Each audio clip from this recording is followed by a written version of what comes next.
Olá pessoal, sejam muito bem-vindos a mais um Estilo Hype. Fiquem sentados aí e ligados que o programa está apenas começando. No programa de hoje nós vamos falar sobre peças que são super renegadas no guarda-roupa feminino, mas que fazem uma extrema importância, que são os sutiãs e as roupas íntimas. Para isso, a gente vai visitar a fundo uma fábrica de sutiãs para saber como que é todo esse processo. Além disso, a gente vai conversar sobre seios e próteses com o Dr. Ray Merel e tirar todas as dúvidas sobre esse assunto. E para completar, a gente vai tirar o pijama da cama e levá-lo para a rua. Então fiquem ligados que o Estilo Hype está no ar.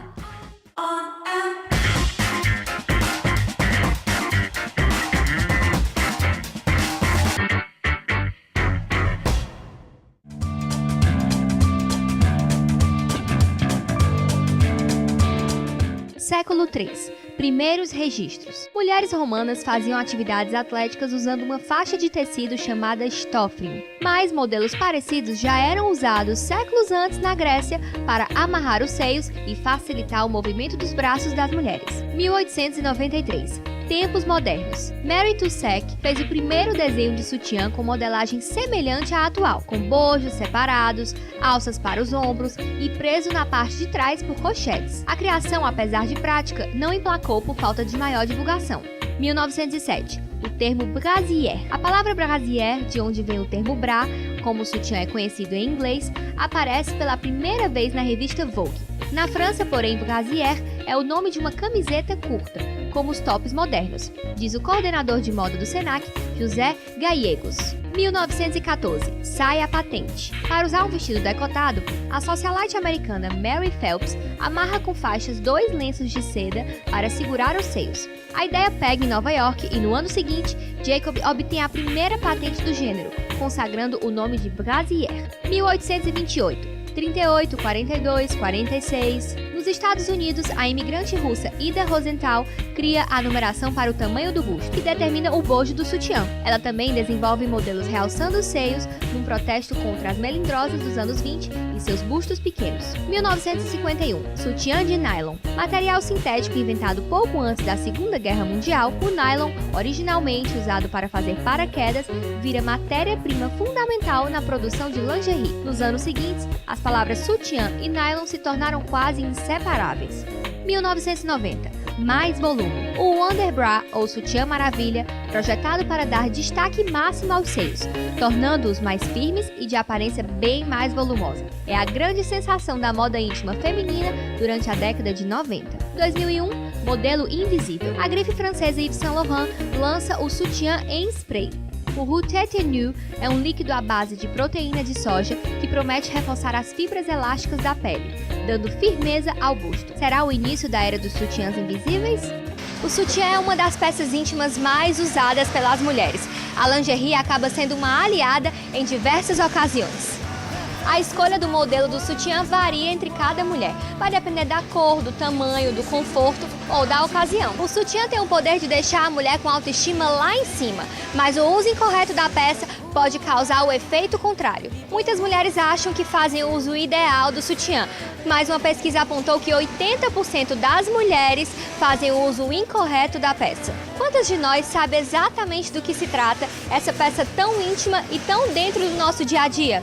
Para isso, a gente vai fazer um tour por uma fábrica de lingerie e para melhorar ainda mais, para falar com a gente sobre isso, a expert nesse assunto, Karine Façanha. Tudo bom? Tudo bom, Fê? Tudo ótimo, e você? Tudo ótimo. A gente vai dar uma voltinha aqui na fábrica, conhecer como é esse processo da confecção do sutiã, o que a gente se preocupa, né? Quais são esses atributos para deixar tudo no lugar. Maravilha, então vamos lá, vamos tirar todas as dúvidas, porque eu também tenho dúvida, ainda mais depois de descobrir que 80% das mulheres erram nesse aspecto, acho que a gente precisa aprender, né? Com certeza, e tem muito detalhezinho que vocês têm que saber, viu? Vamos lá?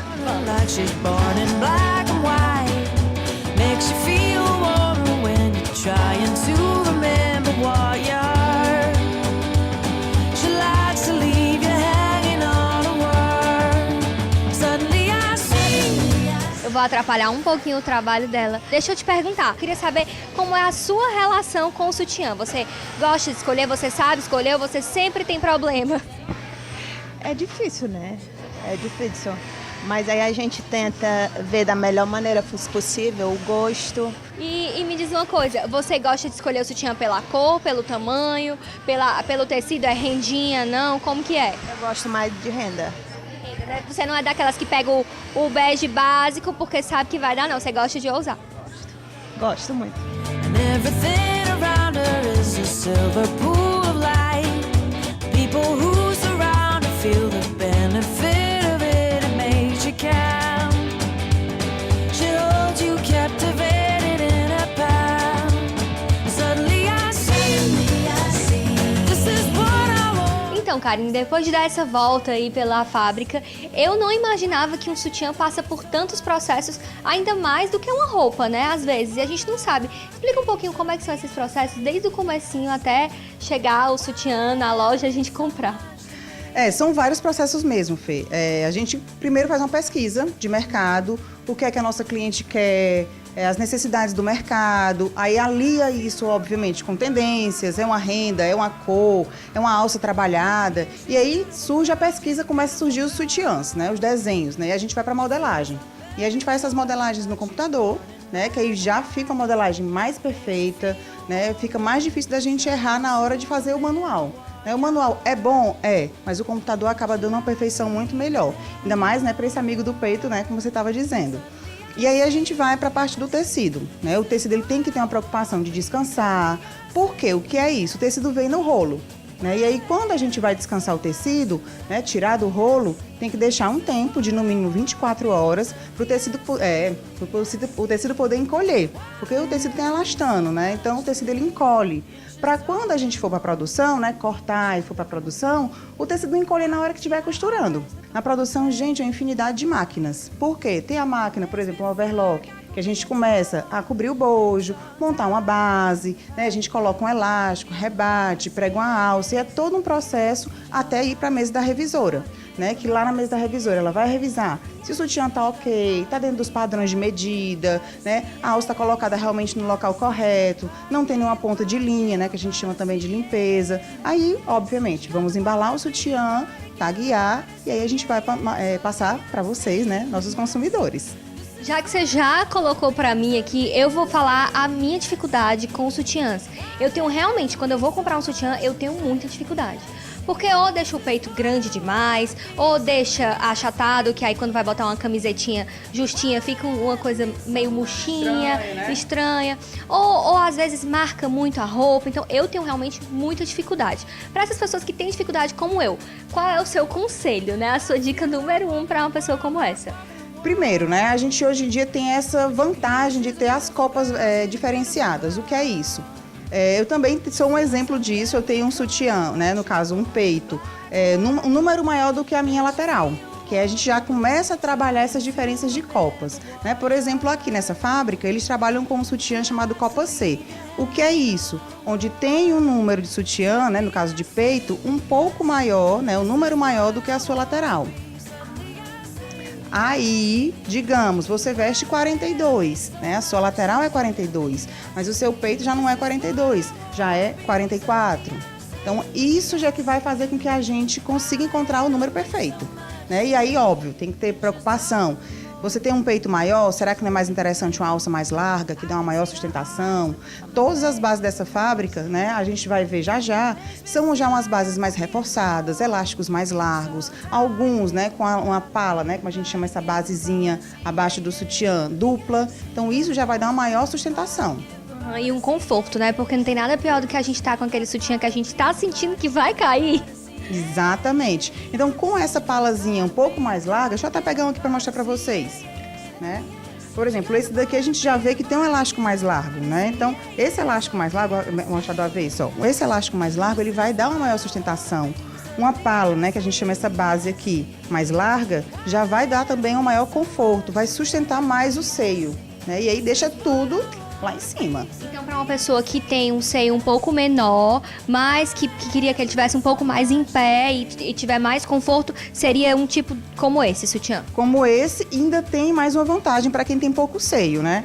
A gente pode trabalhar também, deixa eu só abrir aqui, pra gente trabalhar com bojo que tem bolha, né? Que é um enchimentozinho, né? Que é esse bojozinho bolha que já vai dar um up no visual. Vai fazer aquele coraçãozinho lá no seio. Tá, então para pessoas com pouco seio, seria esse tipo de sutiã, né? Isso, né? Como a gente estava comentando lá embaixo, né? O bojo, ele não vai aumentar o seio de ninguém. Aí, gente, aí tem que ser cirurgia plástica, não tem pra onde correr. Tô brincando, não. Também tem os sutiãs como esse, bolha, né? Que na verdade ele vai dar um up, ele vai levantar, né? Então, o bojo sem a bolha, né? Que a gente chama de bojo casca, bojo liso, ele vai modelar, deixar o peito bem, o seio bem redondinho.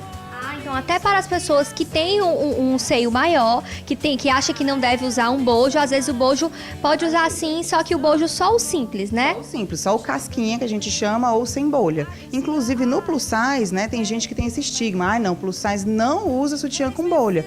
Ou com bojo, né? Usa sim, justamente para poder dar uma segurada e dar uma modelada. Entendi. E a segunda opção para uma pessoa que tem muito seio, qual seria?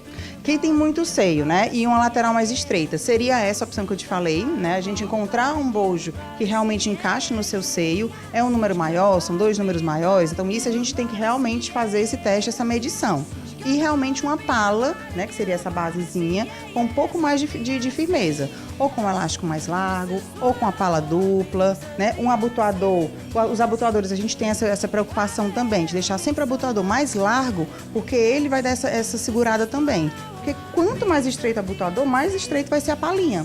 Então, olha, Karine, amei o nosso papo. Muito obrigada por ter esclarecido todas essas minhas dúvidas. Espero que o pessoal aí de casa também tenha esclarecido. Com certeza, porque não são dúvidas só suas, né? A gente sabe que o consumidor também tem esse tipo de dúvidas. E as meninas já sabem, né? Fê, eu tô com uma dúvida em alguma coisa, lingerie. Pode chamar, estou aberta para tudo que vocês precisarem. Porque você é expert mesmo no assunto, viu? E para vocês aí de casa, a gente vai para um rápido intervalo, mas não se preocupem que no próximo bloco a gente ainda vai continuar falando sobre seios, mas agora vamos aprofundar no assunto redução de mama com o Dr. Raimerel. Não sai daí. Suddenly I see, this is what I wanna be. Suddenly I see, why ahead of me so much. Acesse cnews.com.br, o portal de notícias da cidade.